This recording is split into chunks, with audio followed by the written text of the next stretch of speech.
ছেলেদের জীবন যতটা সহজ মনে হয়, বাস্তবতা ঠিক ততটাই কঠিন। সবার চোখে একটা ছেলে যতটা স্বাধীন, বাস্তবে একটা বয়সের পর সে ঠিক ততটাই পরাধীন। একটা ছেলেকে কখনোই দায়িত্ব শেখাতে হয় না। তার উপর ছেলেটা যদি হয় মধ্যবিত্ত, তাহলে তো শেখানোর আর কোনো কথাই আসে না।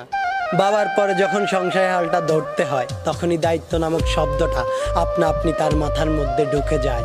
আর তখনই সবচাইতে চঞ্চল ছেলেটাও একেবারে শান্ত হয়ে যায়। যেই ছেলেটা আগে মা বাবার কাছে আবদার করত, সেই ছেলেটাই আজ সবার আবদার পূরণ করতে শিরোধার্য। যেই ছেলেটা আগে কোনো কিছু না পেলে রাগ করত, সেই ছেলেটাই আজ নিজের শখ বিসর্জন দিয়ে ছোট ভাই বোনের শখ পূরণ করতে ব্যস্ত। ছেলে মানুষ মানেই তাদেরকে পাষাণ মনে করা হয়। সত্যিই কি তাই, নাকি তাদেরকে পাষাণ হতে হয়? সত্যি বলতে ছেলে মানেই পাষাণ নয়, কষ্ট ছেলেদেরও হয়। একটা মেয়ে চাইলে কান্না করে তার মনের কষ্টগুলো সবাইকে বলতে পারে, কিন্তু একটা ছেলে চাইলেই তা করতে পারে না। কেননা ছোটবেলা থেকেই ছেলেদেরকে শিখিয়ে দেওয়া হয়, তুমি ছেলে, কান্না তোমাকে মানায় না। আর এই একটি কথায় তাকে হাজারো কষ্ট বুকে চেপে নিয়ে হাসি মুখে প্রতিনিয়ত সব কিছু